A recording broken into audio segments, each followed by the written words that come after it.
Dans ce monde éclaté, de plus en plus inquiétant, et où la recherche de performance l'emporte sur celle du sens, se rapprocher de la nature et de l'essentiel m'a toujours paru être la seule position tenable.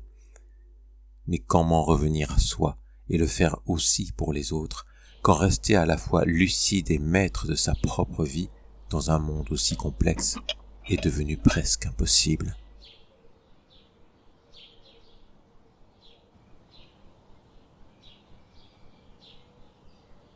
Longtemps, j'ai cherché la réponse à cette question. Et c'est en rencontrant Laurence de la Baume que je me suis senti le plus près de la trouver.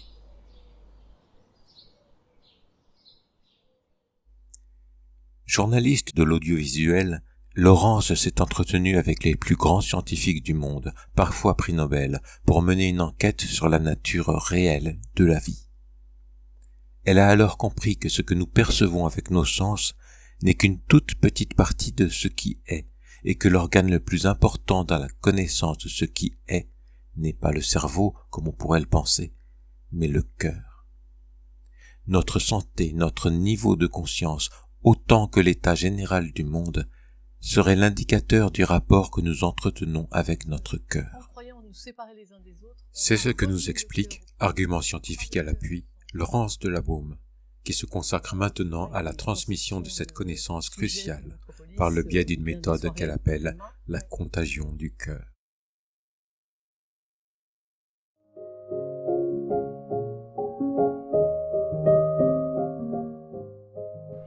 On est en plein chaos, mais on est dans la métamorphose, dans quelque chose qui est obligé de changer, de se transformer. Et donc on est comme dans cette période où tous les points de repère ont disparu et où il faut les chercher ailleurs qu'à l'extérieur de soi. C'est donc à l'intérieur de soi qu'on doit revenir.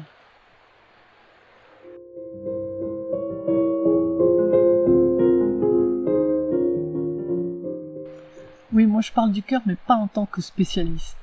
J'aime pas d'ailleurs ce mot spécialiste, parce que ça vous bloque dans un tiroir étroit. Moi j'ai envie de parler du cœur parce que je suis comme tout le monde, et que le cœur, nous l'avons, c'est notre trésor à nous.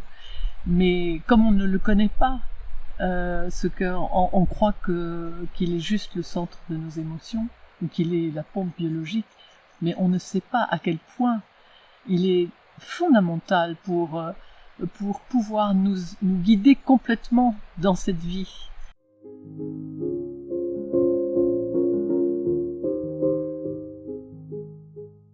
C'est le cœur qui effectivement fait la jonction avec le monde invisible. C'est-à-dire donc avec ce que nous ne pouvons pas voir, ce que nous pouvons percevoir, mais bien au-delà même de nos perceptions normales, bien au-delà de nos sens. Ce qui est extraordinaire, c'est que c'est lui qui nous donne des perceptions extrasensorielles. On a à comprendre à l'intérieur de soi le processus qui est guidé par le cœur. Parce que le cœur ne va pas vous imposer des choses comme le cerveau. Le cerveau va vous dire, on t'a appris ci, ça, et on t'a appris à penser comme ça. Donc pour aller de A à D, tu passes par B et C. Le cœur, lui, il va aller de A à D s'il le faut en même temps.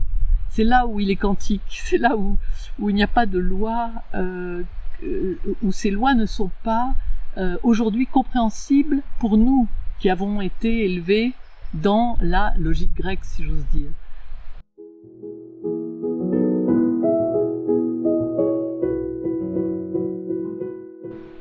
Je dirais qu'en fait, quand tu es dans le cœur, tu ne le sais pas, et en même temps, tu es en entier toi. C'est-à-dire que tu t'oublies complètement, physiquement, tu oublies le physique de l'autre, tu es dans l'écoute de sa palpitation, de sa présence, de sa voix ou de ce qu'il dit, mais tu n'as plus de jugement, Tu es intensément dans le présent, et tu es intensément avec l'autre ou les autres, sans, je dirais presque les yeux fermés. Tes yeux sont vraiment ouverts par le cœur. C'est vraiment le Petit Prince, c'est vraiment le Saint-Exupéry. On ne voit bien qu'avec le cœur. C'est-à-dire que tu n'as plus d'ego du tout.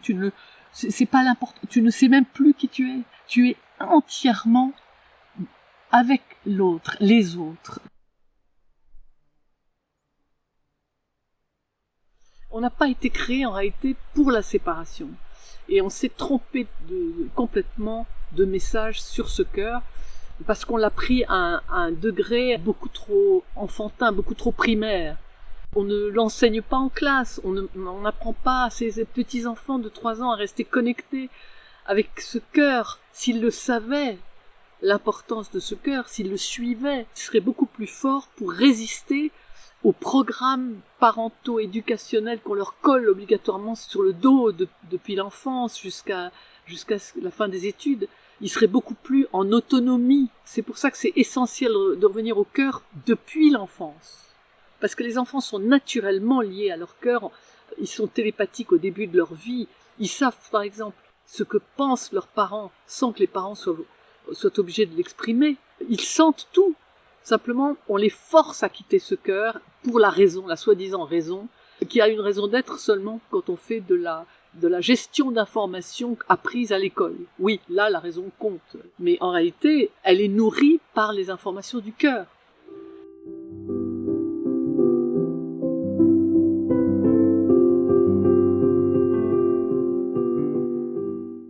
Il n'y a pas besoin obligatoirement d'aller toujours vers des thérapeutes. Le cœur est thérapeutique lui-même. Si on arrive à le comprendre, si on est dedans, pas si on le laisse être ce qu'on nous a appris qu'il était. Pompe biologique, centre des émotions. Basta. Non, niet, terminé ça. Quand tu es dans le cœur, tu n'as peur de personne. Tu es intimidé par personne. Puisque tu vois, tu es comme les autres, et les autres sont comme toi. C'est ça la force aussi du cœur. C'est d'enlever tous ces programmes qu'on vous a mis sur le dos, qui vous ont rendu craintifs, incertains, admiratifs des grandes fonctions. Je ne dis pas qu'il ne faut pas obéir à des grades plus élevés parce que ça fait marcher un bateau. Je crois qu'il faut vraiment passer beaucoup de temps pédagogiquement à expliquer les fonctions exceptionnelles de cet organe. Et c'est pour ça que j'ai voulu créer la méthode qui s'appelle la contagion du cœur, pour expliquer dans tous les domaines physiques, épigénétiques, biologiques, pourquoi ce cœur est notre guide unique dans la vie. De la même manière, les adultes promènent leur mal-être général en allant d'un psy à l'autre, d'un coach à l'autre, d'un médecin à l'autre, donc promenés par différents points de vue, alors qu'ils ont cette extraordinaire faculté, grâce à leur cœur, en fait, de reconnecter à qui ils sont profondément, à leur source, à l'origine de leur vie. Ils comprennent ce qui est bon pour eux, qui ne sera pas bon pour le voisin. Ils peuvent savoir tout seuls comment se guérir de leurs propres blessures aussi. Si on leur laissait, si on leur faisait comprendre à quel point ce cœur a été utile même dans ce malheur qu'ils sont en train de vivre.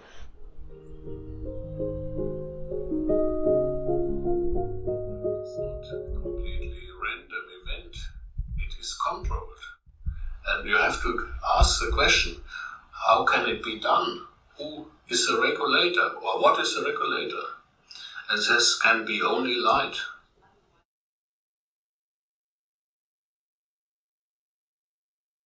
Tout le monde a du cœur, mais qui est dans le cœur aujourd'hui? Il n'y en a pas énormément de gens. Ou ceux qui sont complètement en oubli de soi pour les autres. Donc ce qui est extraordinaire, c'est d'arriver à être dans le cœur par une décision personnelle, aussi, parce que ça veut dire on est à l'écoute absolue de ce qui se produit dans l'instant, de ce qui se produit dans le moment, avec les autres.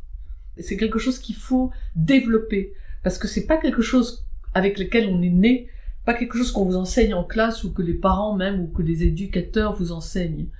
Ça s'apprend aussi à être dans le cœur, et qu'on peut pas évidemment l'être toute la journée, mais on peut décider de l'être, et quand c'est un choix que l'on fait d'exister à partir du cœur.